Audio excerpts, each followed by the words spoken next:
A very pleasant good morning, good afternoon, and good evening. This is Rita Gadi and would like to welcome you to one of the most exciting programs this part of the planet. First, I'd like to introduce Sir Butch Valdes. He is the prime mover of Save the Nation movement, and you're going to find out why we have to save the nation. And of course, we also have to welcome our regular now, as of today and henceforth, General Antonio Jun Parlade. He is the gentleman soldier that we have long really admired and respected and honored. And one of these days, he will be one of those that is so vital as far as our government is concerned, and the world for that matter. Welcome to Crossfire. As you'd seen the definition, this is some kind of a battleground where you're standing between crossfires. But for this program, we have a better definition of this, and General Parlade will tell us exactly what the crossfire means. Sir. Well, you said it already, Ma'am Rita, no? If you're in between a gunfight, between opposing forces, that's it. You're in the middle of a crossfire. And sometimes it happens to colleagues. Yes. If you're not in the right place, then that's what happens. Friendly forces could Yes. also do that. Yes, Sir Butch. Yeah. You had the Face the Nation movement, and of course, in the midst of all of this, we are too in the midst of Crossfire. How do you feel? Right. Well, the reason we had Save the Nation movement is because, in our view, our critical times had really started a long time ago. No, not just, but at the very least, at least a decade ago, when it started to be very critical. At pag critical times po sa tao, no? Ang feeling ng tao, nasa gitna siya ng crossfire. Parang lahat ng problema, it's like a confluence of storms and typhoons getting together, and you're right there in the middle to try to survive. And I think our country right now, our people right now, a lot of them are feeling that. Pero sir, sabi nga ni General Parlade, pagka nasa gitna ka at dalawang forces ay naglalabanan, pwedeng maipit ka. Lumipat tayo ngayon because right now, ang battleground natin, ang dami sa kasalukuyan. Andyan ang politika, andyan ang ating problema sa pandemic, may pumapasok na naman ng monkeypox. We don't know where the other monkeys are, but I think you would know what the monkeys were referring to. So anong situation natin sa kasalukuyan when it comes to, well, siyempre peace and order muna, and then we go into the political field. Yeah, I think peace and order, medyo na-manage na natin yung ating katahimikan. I think konting isusustain lang natin yung programa ng previous administration. And of course, nakalatag naman yung mga plano dyan. I really don't think we will have a more challenging adversary in the coming days. Oh, very good. Oh, very good. We had the citizens movement, Citizens Guard at one time. Sir Butch. Since National Guard. That was necessary, sabi mo nga, during those times kasi talagang medyo magulo. Pero sabi nga ni General, maganda na ang situation as far as peace and order is concerned. Ngunit paminsan-minsan nga, nagkakaroon pa rin tayo ng hidwaan. Itong ating malaking problema sa Communist Party of the Philippines, National Democratic Front, ano ba yung mga yan? Tapos itong mga abusaya, pag minsan pumuputok pa rin. So General, yan pumapasok din sa larangan ng politiko sapagkat nakikita natin na nakakagulo pa rin sa situation. So, anong masasabi niyo dito? Definitely. At alam ito ng ating mga kalaban ng gobyerno. Alam nila ito. Kaya nga, I think 4 days ago, merong inkwentro sa Batangas. For the last so many years, wala tayong halos marinig na inkwentro na nangyayari dyan sa Calaca, dito sa Batangas. But 3-4 days ago, meron dun sa... Encuentro meaning the military versus the NPA? Yes, because as I understand it, I think they're trying to recover some lost ground. Matagal silang hindi nakakilos dyan. And according to my sources and according to our military, yung active pa sa military service, nagsimula ito late last year. They tried to recover Lubo and Taisan. Ito yung mga nasa outskirts ng Batangas and Calaca. And ito, kaya we have to really look into this kasi nandun na naman yung mga kabataan. Sabi nga nila, sir, alam mo yung mga na-encuentro dito, mga flawless, mga estudyante. Wow. So again, ibig sabihin nun, continuous, may recruitment na nangyayari. Yeah, okay, so that's really very well. We have to look into that. But you will notice, Sir Butch, in the SONA of President Marcos Jr., he did not have several lines or paragraphs regarding peace and order. So, as General Parlade said, it is something which is not a priority for the SONA. But I'm sure that that is already part also of his overall strategy for the next 6 years. Sir Butch, sa tingin ninyo, yung pagpasok ng mga disturbances na yan, the crossfire that we're actually experiencing out there in the field, and then in the politics that we're entering into now,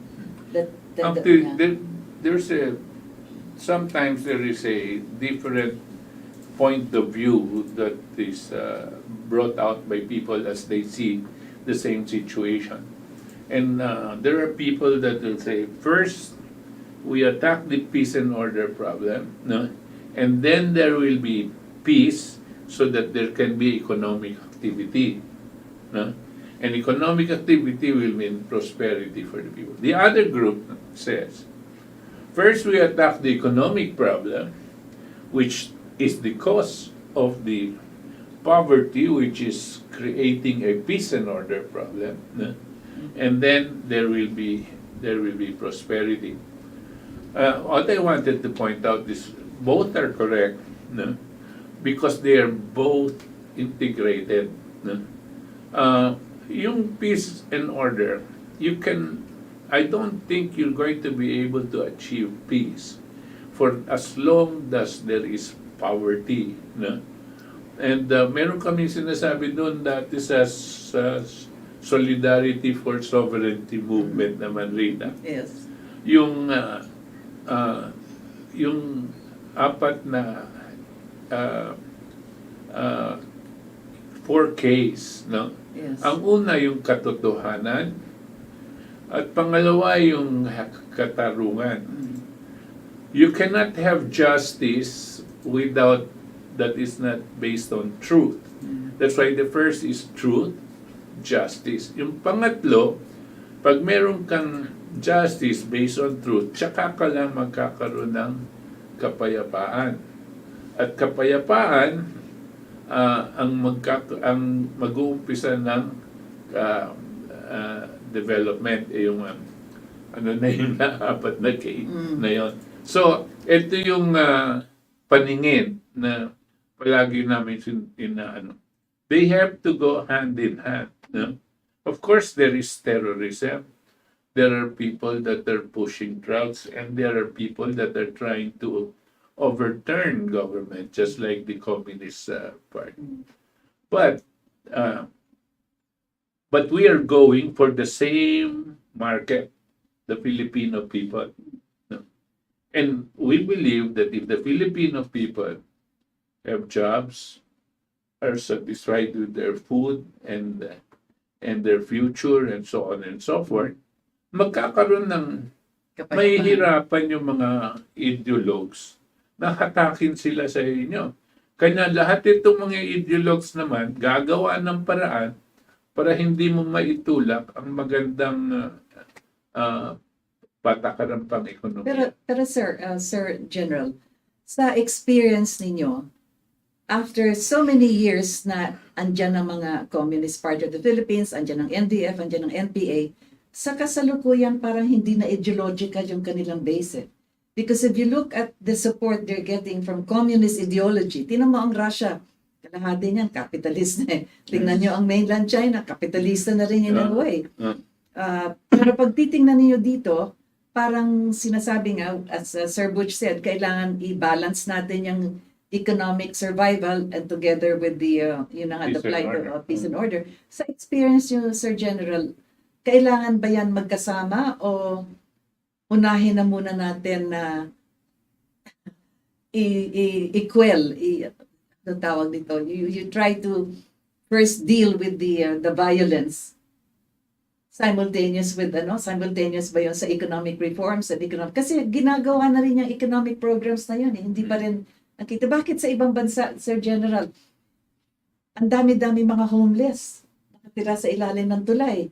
Hindi naman sila nag-organize na communist party nila to rebel against the government. Exactly. Kaya doon ako, Yun, Sir Butch, doon ako hindi mag-agree sa'yo. Oo. Sige. When you Yung say, sabi ko na ibabala. Sige, tama sir. yun, balance dapat Yeah. ang approach doon. Pero, Economic activity. And then, Yan. but sabi ko, ang pinaka-key talaga rito kung bakit mayroong violence is because of this agitation. Agitation. Yes, people will always be restless kung halimbawa, siyempre hindi siya, o wala siyang makain. But kung walang agitation, hindi yan haantong dun sa violence. Kasi as long as he knows that the government is doing something to make sure na ma-resolve itong problema niya, economic issues, ano yun? Hindi siya gagawa ng paraan, para magbigay ng solusyon dun sa nakikita niyang problema. So yes, balance ito, Butch. And tama yan, Ma'am Gadi, ang daming lugar sa buong mundo. Yes. There are 53 other poor countries around the world, but they don't have insurgency. Walang violence doon. Why? Kasi walang nag-agitate. Okay. Pero But back gusto to ko your lang, question. gusto ko lang i-remind si General. Yeah. Excuse me. Yeah. Hindi ba dati, General, ang pinag-uusapan, nagsabi ka, narinig ko noon, na yung mga datihan na umahawak ng problema ng NPAs at prison order, 90% was military action, no? And 10% had to do with the welfare of the people, or what do you call this, yung community relations No, propaganda. of community Counter-propaganda. propaganda. Now, it seems that you were saying, unless I have wrong, mali ang intindi ko, yung ginawa mo that was very successful, no, was 90% counter-propaganda and 10% military acts, right? But yung counter-propaganda was not just lip service because it contained with it community development projects.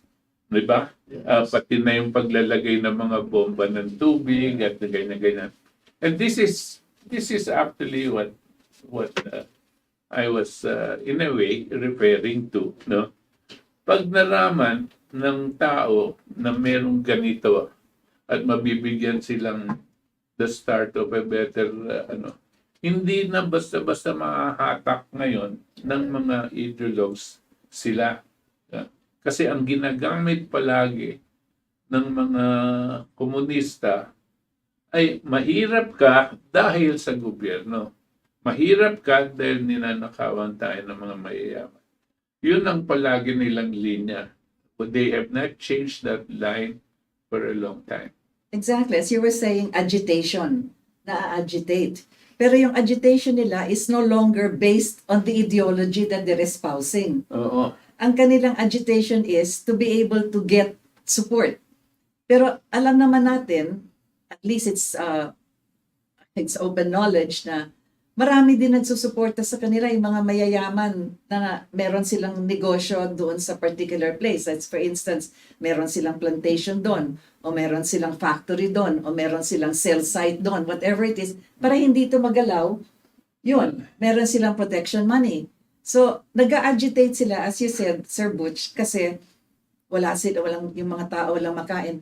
But alam naman natin na kahit nasa probinsya, magtanim ka lang, may makakain ka na. It is not, I do not think that is enough to agitate them. They agitate para makakuha ng additional collection.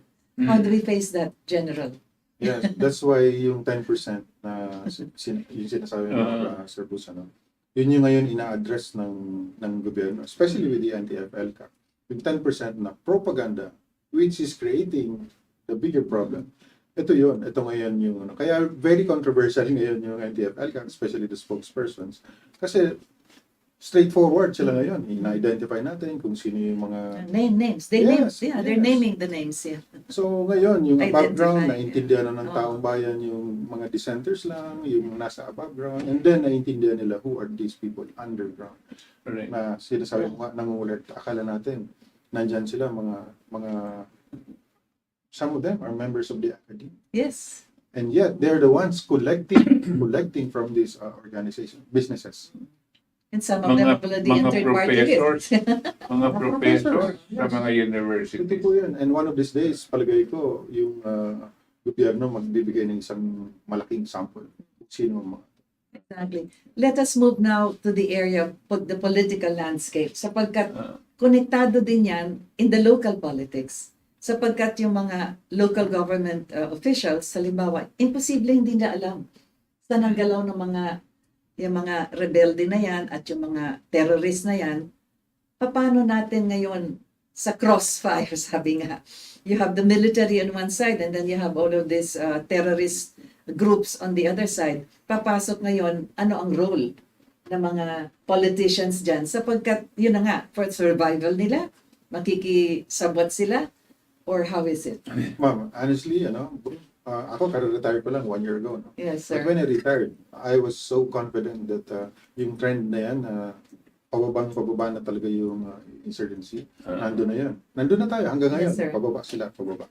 While I'm saying na meron pa rin mga nakikitang estudyante, yung trend talaga pababa na yan. That is why itong mga politicians sa ngayon, hindi na nila na-experience yung nahaharas sila, na-intimidate nitong mga armado. Kasi ngayon wala na masyadong armado. That is why I can also say right now na majority, as in siguro 90% ng ating mga politicians, they support this effort of the government to end this insurgency. So wala na ngayon yung konti na lang yung mga, alam mo na yung naglalaro, yung mga fence sitters. Kasi nasa gitna sila ng dalawa. No, they chose to be with the government and with the people. Kaya naiiwan ngayon, isolated. Na-isolate na ngayon talaga yung That's Ang very good. naiiwan dyan, yung mga oligarko na lang. Kasi yung mga oligarko, binabayaran nila yung mga extortionist na NPA para wag pasabugin yung kanilang mga cell sites, mga kung ano-ano. So binabayaran nila. Ang balita ko, itong sa telecom lang more than 500 million na pesos a year ang binibigay sa mga NPA. Sa ano pa lang yan, sa mga ano lang sa telecom lang, no? Siguro yun ang naiiwan. Kung sila ang tumutulong dito sa mga NPA, ang NPA naman kinakalaban ng gobyerno, anong gusto sabihin yung mga oligarko complicit dito sa mga NPA at going against national security din, di ba? Wala naman sila talagang pakailam sapagkat ang the main interest they have is really for their survival and for their own interests. The country is not part of their master plan when it comes to their businesses. Kaya siguro ngayon, alisin natin muna yung sinasabi nga na conflict dyan, the crossfire that we're actually in. Yung itong pamagat ng ating palantutunan, critical times. Bakit tayo under critical times now, Sir Butch? Wow. Well, because of what's happening here in the Philippines and what's happening outside the Philippines, okay? There is minsan may tendency tayo, nakala natin yung buong mundo Pilipinas, no? At ang Pilipinas ang buong mundo. Wala tayong pakialam sa mga nangyayari. Malaking may mga nangyayari ngayon. Ang unang-unang malaki talaga ang pagbabagsak ng financial system, no? Yung pananalapi na sistema na itatag noon, no? Ay pabagsak ng pabagsak. Bago pa ito, nag-umpisa sa mga gera sa Russia, Ukraine, bumabagsak na at marami na nun natatandaan natin, bailouts, di ba? Bine-bailout na yung buong ekonomiya ang bine-bailout. At anong ibig sabihin, ine-imprenta yung dollar. So kaka-imprenta, pabagsak ng pabagsak ang halaga ng dollar. No? At of course, nagkaroon ngayon ng gera sa Ukraine at hindi mahirap isipin na magkakonektado itong ganitong pangyayari. Habang nagkakaroon ng economic instability, no? Those that are tending to lose much of their hegemony, yung kanilang control sa mundo, ay pwedeng gumawa ng paraan para mailihis ang sitwasyon at maggamitan ng militar ang mga sitwasyon para magpalakas sa kanila. So, sa aking palagay, ito ang nangyayari ngayon. Habang nangyayari yan, di lang sa Ukraine, dito din sa China sa atin, no? Tayo ang malalagay ngayon sa crossfire. Exactly. Yun na nga ang sinasabi niyo, Sir Butch. Ang critical times natin, apektado ang Pilipinas at ang buong mundo, hindi lang dahil sa pandemic. Ngunit yung sinasabi nga ninyo, the manipulators of the flow of money. Dati kasi there was a statement na whoever controls the waters controls the world. Ngayon, hindi na. Whoever controls the banks controls the world. Yeah. Speaking of security, napakahalaga yung sa national security ang role ng armed forces of the Philippines. Ngunit, meron tayong mga conflict sa paligid natin sa South China Sea. Tapos ngayon, saan ka makakita naman na yung speaker ng Amerika bibisita sa Taiwan? Si Pelosi ba yun? Yung this lady who wants to visit Taiwan. So malaking dagok naman yan sa mainland.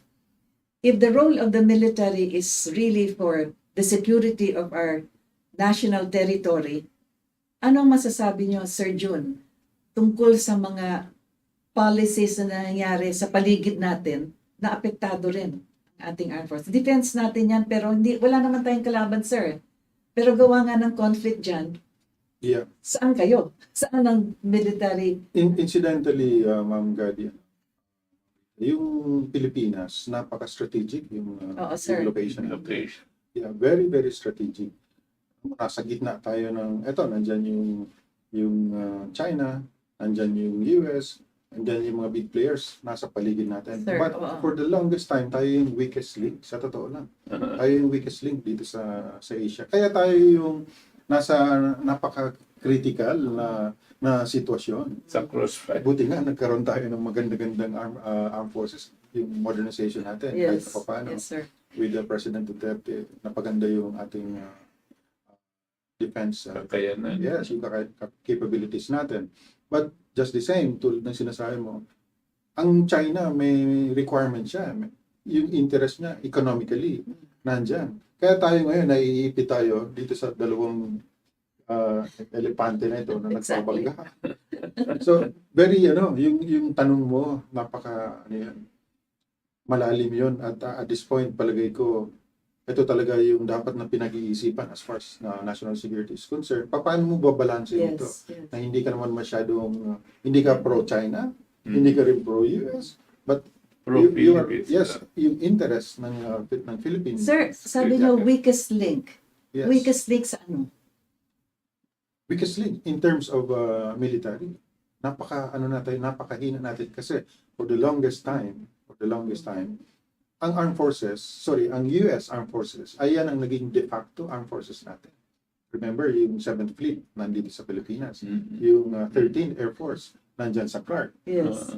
Kailan lang yan umalis? Yes. So, nung umalis yan, suddenly na-realize natin, wala tayong Navy na matino na pang-depensa natin sa ating mga shore. So, it's only now na nagkakaroon tayo ng mga capabilities. Pero wala naman tayong enemy talaga. Sabi nga ni President Marcos Jr., enemy to no one. Di ba? Wala tayong friend to all, but wala tayong kalaban.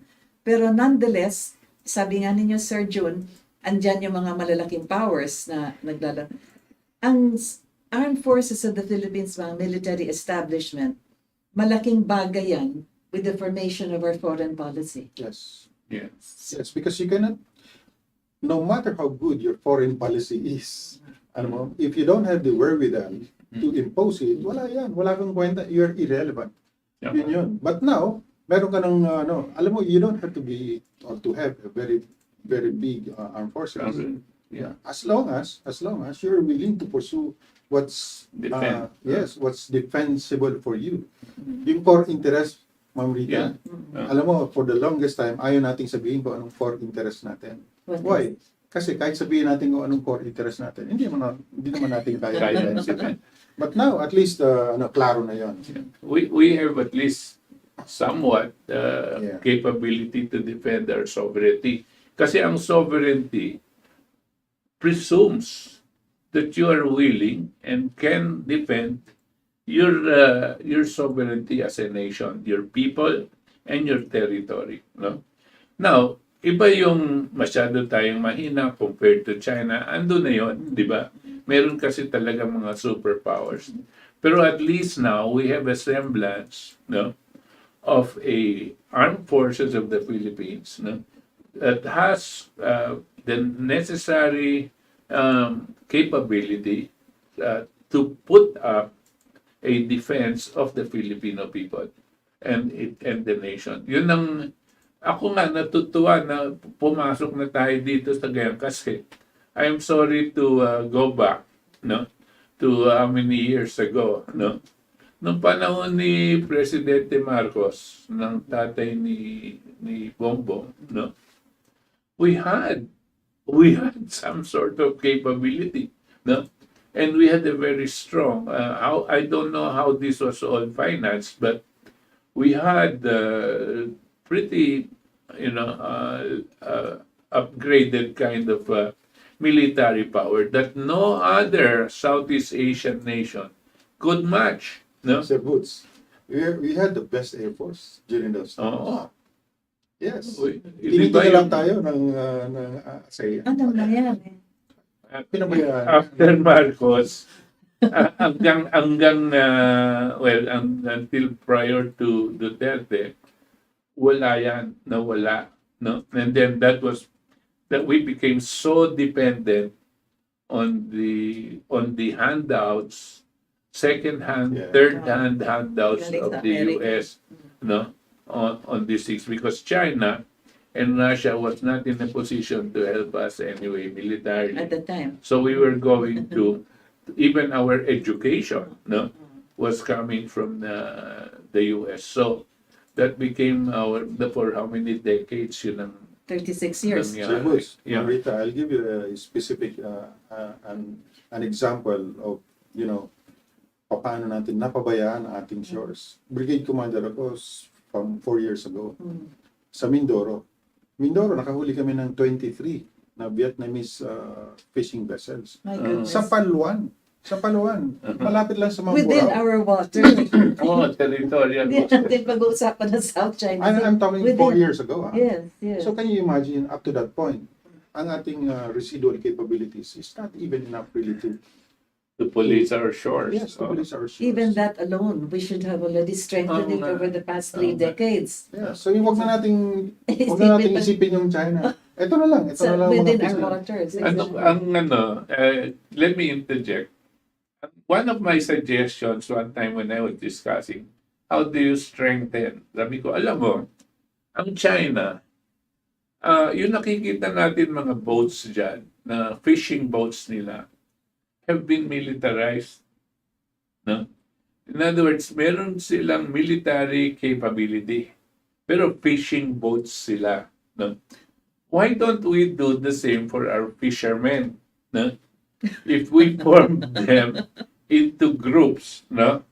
And I'm not talking about cooperative, but the government can set up our fishermen and form militia type of fishing Mas fishing nakakatakot boats. yata yan, Sir Hindi, Butch. kasi only to defend. Kasi yung mga boats na yan, Kawawa yung mga isda.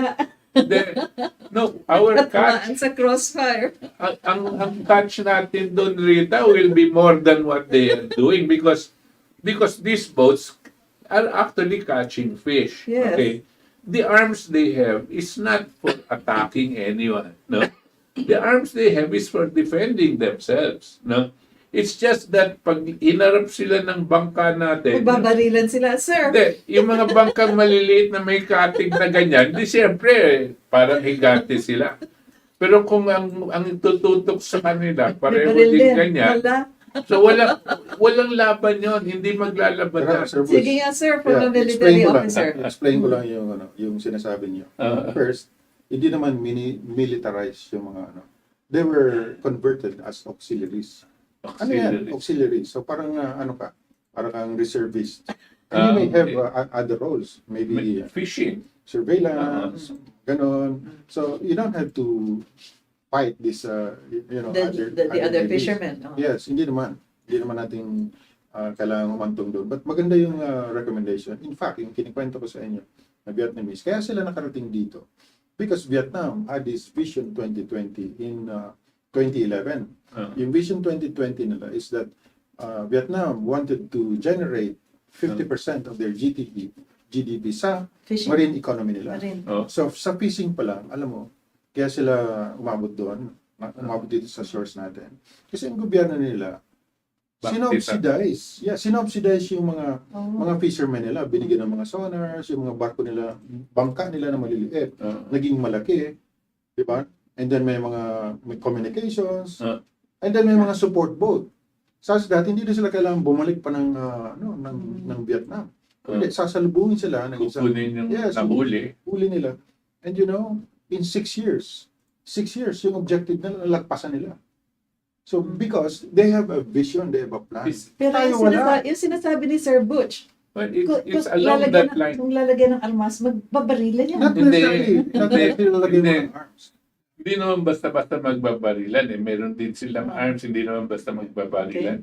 Basta meron lang capability. Like it's almost like saying you're defending your shores or defending your sovereignty. It's the same. But like exactly yung sinabi ni Dena, I'm so glad that you mentioned Vietnam. I didn't realize it was like that.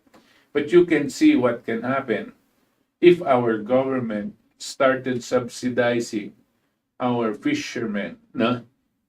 Siyempre, meron tinatawag na critical size or yung, hindi pwede yung isang bangka lang ang bibili mo siyang isang bangka. Gumawa ka ng malaking vessel. Fleet, parang it's a Tapos, fleet. bigyan mo ng capability, sonar, lahat, no? Tapos, pag-aarian ng mga groups of fishermen, no? And form themselves into a business, backed up and supported by Philippine government. And maganda din yun that they can go because if your boats are bigger, you can go into Deeper international waters that are not being contested, and your support boats can go and pick up what you get and go back, and then your production for fish goes up. We are an archipelagic And we country. don't have the No? capability to do that. And yet Exactly. we don't have the capability. Yun ang malungkot doon. So, huwag natin katakutan. Sabi nga ni Jen, medyo kinabahan ako doon Hindi. sa proposal mo.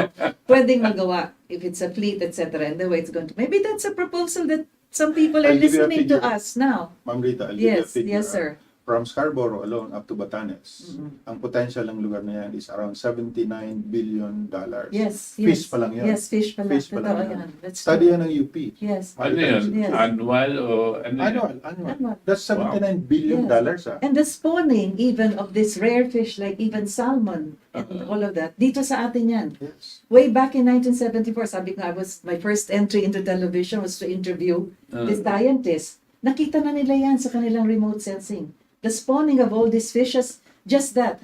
So, maybe from this program, if they're Maybe. listening to us, they would realize, kalimutan na yung pinag-aawayan na arbitral na yan na wala naman talagang mangyayari kasi hindi sumali yung China dyan. Tama na yung mga, hanggang ngayon, for the past how many, 10 years na, they're still trying to debate on the conduct of the sea, sa South China Sea. Why not just the conduct of fishing? Yes. Yeah, so that there is economic benefit. Critical times give us critical Pero, solutions. I think that's fine. I don't want to change, lose the topic for the meantime until we finish it. This idea of moving towards that, if I even look at the NPA problem, the NPAs, if you notice, always promote the interest of the small fisherman. No? And they want that small fisherman to stay small so that they can use it for their propaganda agitation, purposes, right? The response of government is such, should Make it be big. to make that small fisherman A big fisherman. no? Collectively, no? So that nawawala yung ginagamit ng mga komunista na pinag-aanuhan, naaapi ang maliliit. No? Pero pag tinulungan sila, at meron naman tayong kakayanan, di ba dyan, in terms of resources, pag tinulungan sila dyan, umpisahan lang nila for, let's say, 5 or 6 muna, pakita nila how it works. And I'm sure we'll be able to develop a fleet because we are an archipelagic country and a lot more people than Vietnam, no? And a lot more water around our country that we can use. Exactly. Alam mo, kung aralin natin yung well, back to fishing and these coastal people. Sabi ng NEDA, 68% ng mga mahirap na Pilipino ay nakatira sa coastline. Oh. Which is true kasi hanap buhay nila sa dagat. Pag amihan, maaaring hindi sila makapag-fish. So maghihintay naman ng bagat. Meantime, anong gagawin nila? But, tingnan mo, ito, Sir Boots, sabi ng DA, 3.8% lang ng kanilang budget ang binibigay nila sa BFAT. So, how can... Yeah, 3.8% of the so many billions. So, how can you support itong requirements ng fishing industry? So, yun, kaya hanggang sagwan-sagwan na lang si mga isda. So what we're saying here is that if there's a strategy, then alam mo kung saan mo you put your mouth where your money where your mouth is. And then yung mga sinasayang mong malaking bangka, yung malaking fishermen at organize sila. And then possibly meron pang mga canning, merong refrigeration. So yes, so buhay yung ating mga mangingisda. Can you imagine? That's exactly our definition. We are an archipelago. We are water with islands. Yun ang definition ng archipelago. Can you imagine that? Water with islands. Yes, we are a maritime nation without a maritime culture. Sad. How sad. I learned that in Australia. Nung nag-masters ako doon. Doon ko nakita. Why are Filipinos in Austral? Yung mga shipbuilders natin, nasa Australia, nasa Adelaide. Kasi sir, wala kaming opportunity doon. Wala masyado. Meron tayo doon, yung si Anjing. But at saka it's not yung ours. It's foreign. Yeah. Then yung sa Cebu, meron din. Pero, casino na lang yun. Exactly. So, napakadaming opportunity dito sa With all the Pilipinas. islands that we have, kailangan every island should have something like that. Even sa studies ng for fishing and all of this. Kaya, sabi nga natin na pinag-uusapan yung debate at conflict sa South China Sea. Why don't we move away from that and concentrate on how we can just earn a living from the waters? Actually, when you open that topic about the arbitral ruling, Grabe yan. I was so happy that President Bongbong Marcos presented his foreign policy of being a friend to all and enemy of none. And the whole time, he says we can talk, and then if we don't agree, we will talk some more. No, and at no time did he mention the arbitral ruling. Yes. No, which means that he is really not for because it was onerous already from the very beginning. No? So tama yung ako happy ako dun sa direction na yun.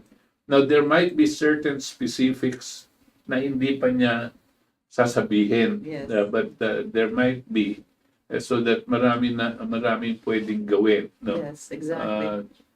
But that's exactly how it goes now. Critical times precisely because, sabi nga ni General, we are a maritime country and we don't have a good maritime industry. At lahat naman na nangyayari dyan is within our waters itself.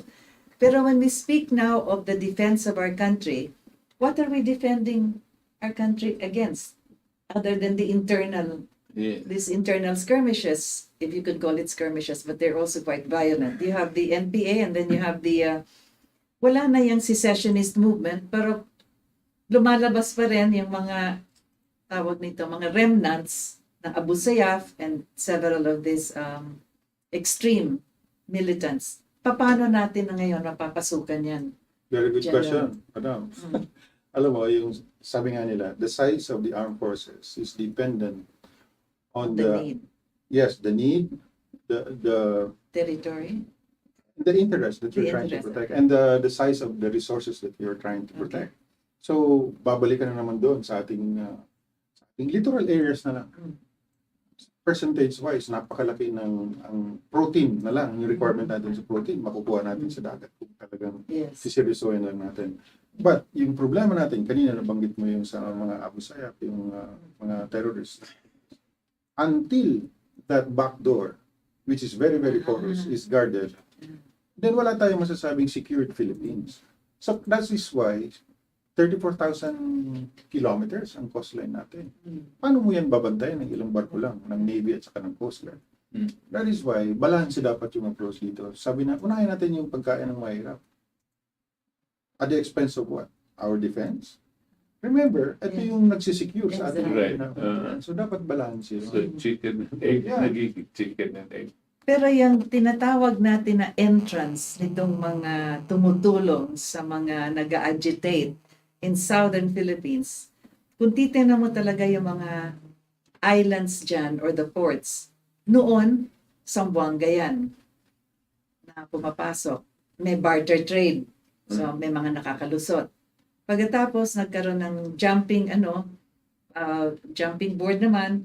Ayan naman yung mga islands ng Sulu, Basilan, Tawi-Tawi. Pero sa Tawi-Tawi, wala ka naman nadidinig dyan na talagang wala ka sang smuggling. Dito na yan sa bandang malapit na sa island ng Mindanao. Ngayon, pag-uusapan natin, Sir Jun, yung security dyan, okay, we have the longest coastline na kailangan i-secure. Pero dito sa dulo ng Pilipinas, kung saan nakakapasok yan, hindi lang armas, hindi lang goods, pati human trafficking, lahat na, dyan talaga dumadaan. Diyan siguro kinakailangan, Sir Jun, mag-concentrate talaga. Yes, in fact, yung Balaba is a very, very important choke point. Ganon din yung sa Tawi-Tawi, Sibuto area, Yes. that area there. Ito yung mga importante na dapat nababantayan natin. See, even Exactly. Tawi-Tawi. Until now, parang, well, at least, nung panahon ko na napuwersa ko na ang Palawan magkaroon ng infrastructure, itayo doon sa Balaba para Yes. bantayan yung Yes. choke point na yun. 45,000 vessels, international vessels, pass that point Yes. every year. Ito na yung fuel Bakit ng top yung ng militar Japan. natin, General, hindi pa katulad mo mag-isip? Well, ito, partly that's because of the insurgency. Masyadong nakafocus tayo sa Concentrated sa internal, internal. internal security. Nakalimutan yung But Yung requirements natin. even in the insurgency, excuse me then, kung I'm a civilian, pero I look at insurgency, I look at the source of their strength, their resources, di ba? Ang resources niyan, pera, siyempre. So, meron galing sa labas, meron din galing dito sa loob, no? Mga iba galing pa nga sa taxes natin dahil nandyan na sila sa party list di ba? So, tayo na rin ang nagpopondo sa kanila. Pero isang malaking grupo din na nagbibigay ng resources sa kanila, itong mga tinatawag natin oligarchs that are in public utilities. Iniisip ko, kung ako yung nasa gobyerno, gagawa akong paraan para mabawasan yung nakukuha nila. So, mas gusto ko nang hintuin yung pumupuntang pera sa kanila galing sa ating mga public private corporations. Isang malaking dagok sa mga kaliwa dahil that is like their bread and butter, no? Yung mga iba, they have to lobby for it. Ito, bread and butter na yan, parang regular income na nila yan. Pati na rin ito sa mga tawag dito, party list. Biro mo, every congressman receives 75 million pesos supposedly every year for For support for their, yung power, pork barrel, no? Biro mo, 75 million and how many are they, no? So talagang kumikita sila dito. But hindi natin, with one fell swoop, no? Take this out and stop it, no? Within a matter of maybe about a month, may kita mo, walang makuhang resources, mamamatay siya naturally. May attrition yan. Okay. Diba? Ang sabi nga, Kaya ba yun, they right? extract protection money para hindi maapekto yung kanilang Operations. Ano yung kanilang operations na kailangan bantayan? Yung cell sites, yung plantations, ano pang meron doon? Yun ba pwedeng military ang magpoproteksyon para hindi na mapasukan yun ng mga Yes. ng mga rebelde? So instead of kasi damn if you do, damn if you don't yung kanilang situation eh. Kasi kung titigil nila, ibabagsak yung mga cell sites nila Pero kung ako, uunahin ko, na mas madaling kausap, yung mga may-ari ng cell sites na company. I'll tell them, it is illegal what you're doing. No? You better stop it. But we will do our best to try to stop these guys from extorting money from you. no matter how much you tell Diba? them, Sir Butch, that it's illegal. Tingnan mo lang yung electric bill mo. Tingnan mo lang yung iyong water bill. Ang dami dyan masasabi mo that these are all illegal. Saan ka makakita? Systems laws, ano pa ba yun? Projects which are not even constructed yet, Okay. sewage, etc. Kung sakali na ang gagawin natin, let the military protect these areas para hindi na sila matreten. Bayaran na nila ngayon yung ano tawag nito? Babayaran yung operations kung pwede. How do you, I don't know what you do with the budget, but You can provide, I suppose, security for them. yeah. But the type of security that the AFP only can provide, they cannot be private Private armies. armies, okay? yeah. But first and foremost, there is an illegal activity going on wherein the insurgents, those that want to topple government, are being funded by these guys. So you have to tell these guys, you better stop Okay, so it. this no? is where intelligence comes in. Right. That is where the money laundering comes in. That's where the banking system comes in. So that the money that they're going to transmit to all of these rebels, etc., that's where you could, Yes. without having to use the military as private security groups, or di ba? Remember, Ma'am Rita, na meron tayong anti-terror act. Exactly. Oo. So, dati, nakakalusis yung mga Yes, ganun. yun, Ayan. pwede na. Yes. Ah. With, You can- with evidence. Yeah, Oo. pwede na yun. Yeah, Yung ginagawa natin nga, we're moving towards that. That NTFL pact is actually moving towards that. But we're not yet talking to the oligarchs banks, that we're talking about. No, we're not yet talking to them. But we're moving towards that. I think, di ba, General? Yes.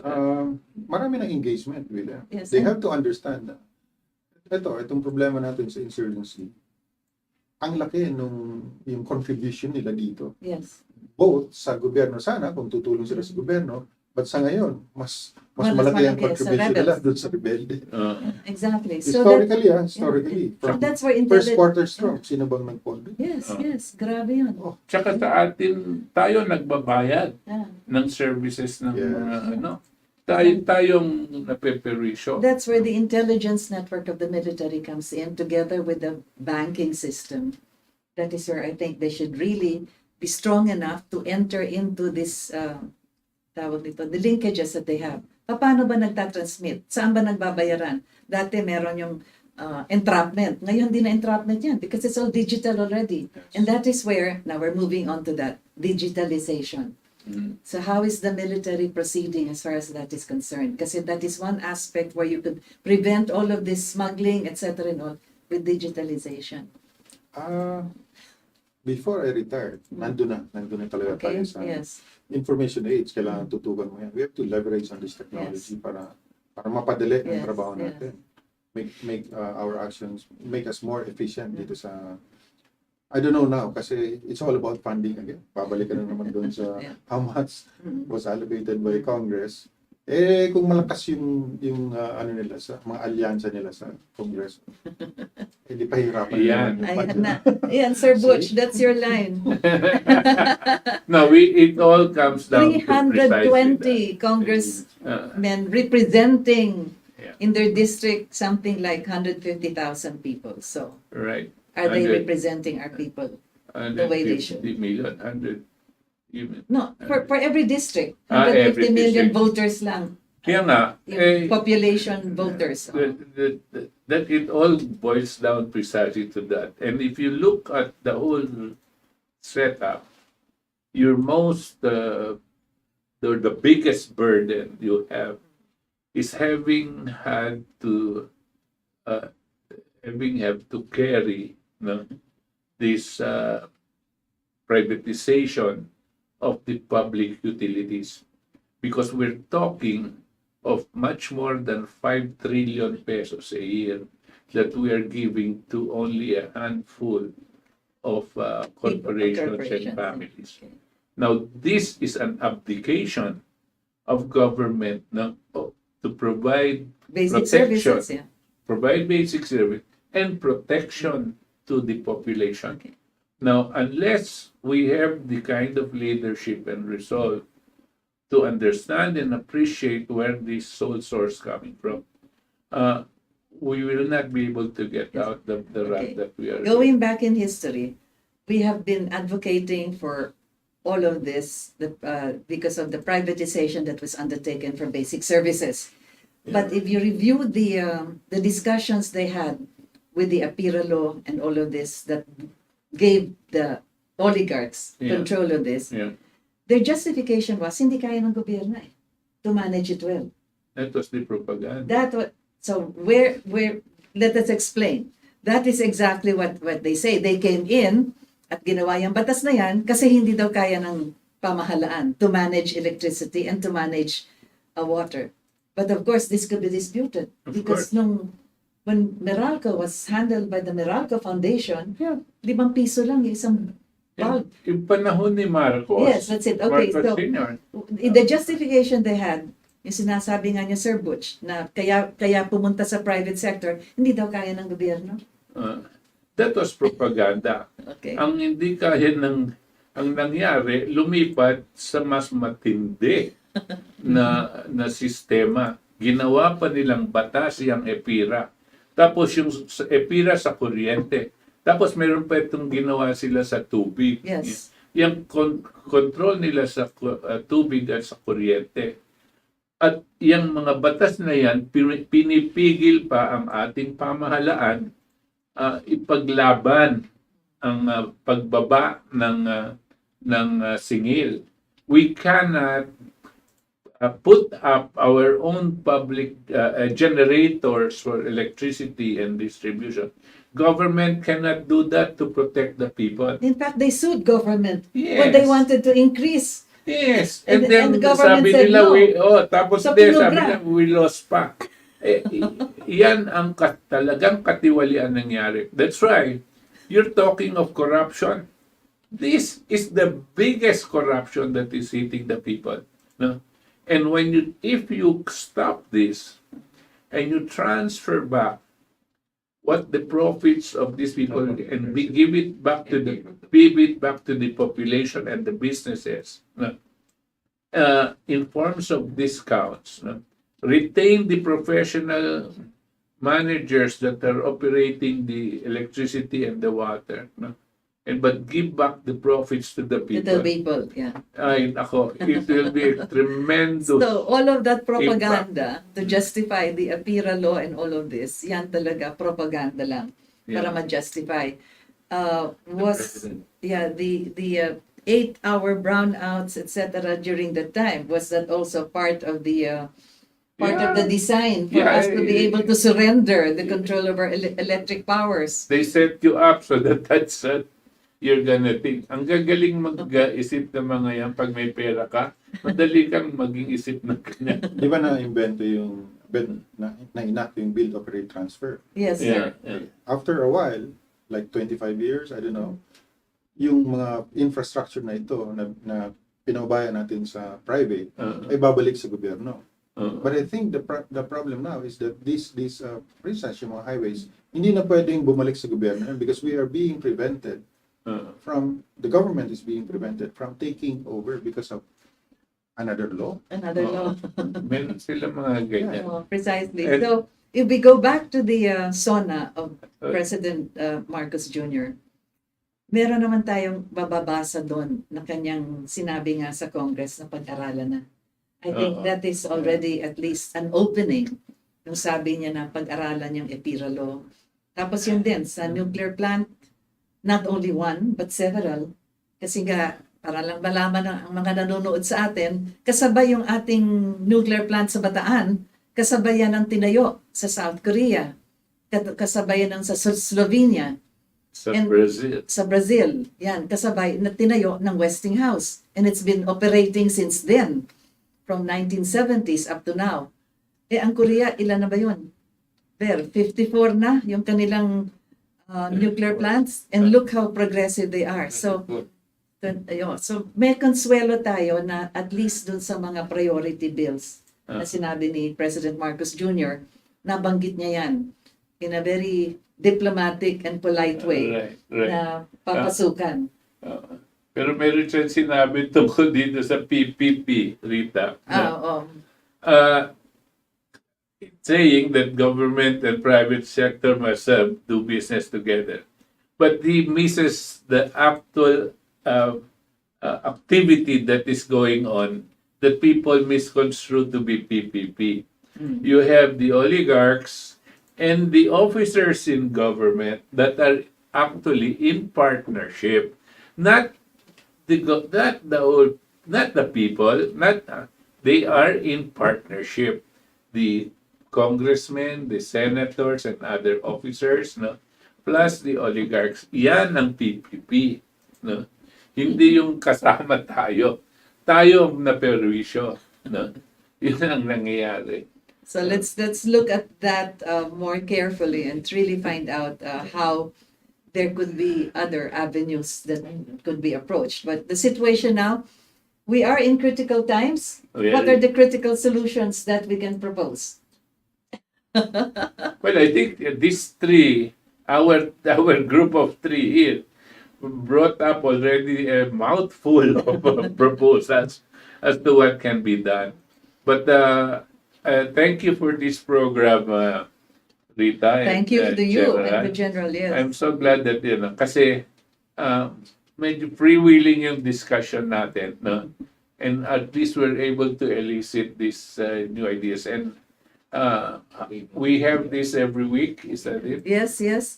We hope to bother you, enlighten you, entertain you for whatever manner, so that we can be able to bring out seeds of the different aspects that are critical, so that our critical times can have very good critical solutions. So I'd like, Pala tayo. Oh, we have to read. Yes. Yeah, okay. Alfredo Oradina, present, yeah. Ella, naku, yan, pinagdadasal tayo na kasama ang puso niya. Christian Morta Makabata, watching from Jeddah, Saudi Arabia. Wassalamualaikum. Marilyn Diana, watching from Vancouver, Canada. Yes. And then we have Sagun. From Sagun, watching live from Madrid.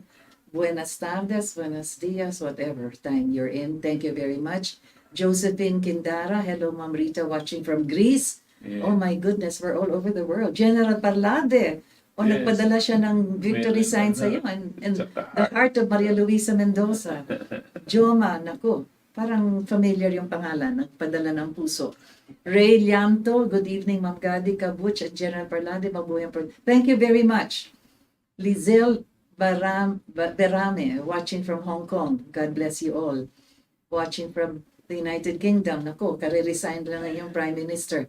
Mirlov Anchki, weakest link in the sense that we allowed this Uncle Salots Lucky. Sino ba yun si Salots? US. The US yun, ano? Spratlys is 10 minutes by air. Can we really defend ourselves? Kaya yun, sir, di ba? Yeah. Second-hand amos and hard amos, yan na nga, are the powers that third world countries, totoo yan talaga. We've experienced that and still are experiencing. It's not specifically true to the Philippines.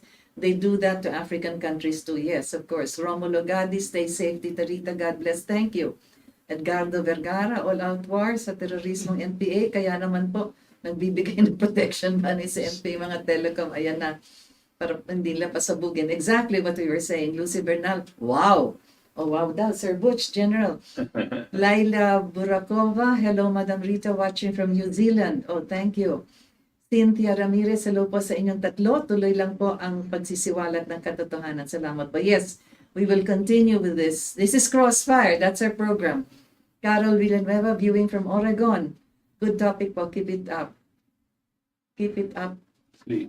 Oh, yeah, okay. Then Erlen Mediana, Good evening po, General Parlade. We miss you so much. Oh my goodness. Oh, You will see sabi mo. more of him. Not just in this program, but we assure you, you will see more of him. Laban kasama ng bayan, please come back po. Yes, he will be back. We need to Yeah. hear from you. What is LKAB, please? Laban kasama ang bayan. Laban kasama ang bayan. Okay. Beautiful. Good evening po. Letty Matsura from Tokyo.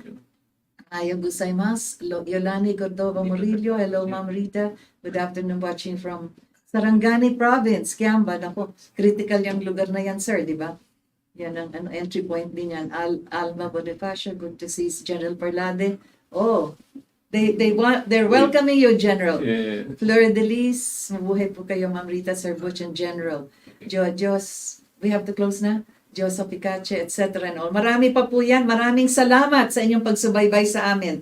This will be on every Saturday, and this is Crossfire. On behalf of Sir Butch Valdes and General Jun Parlade, this is Rita Gadi, thanking you all for having joined us. Maraming salamat po.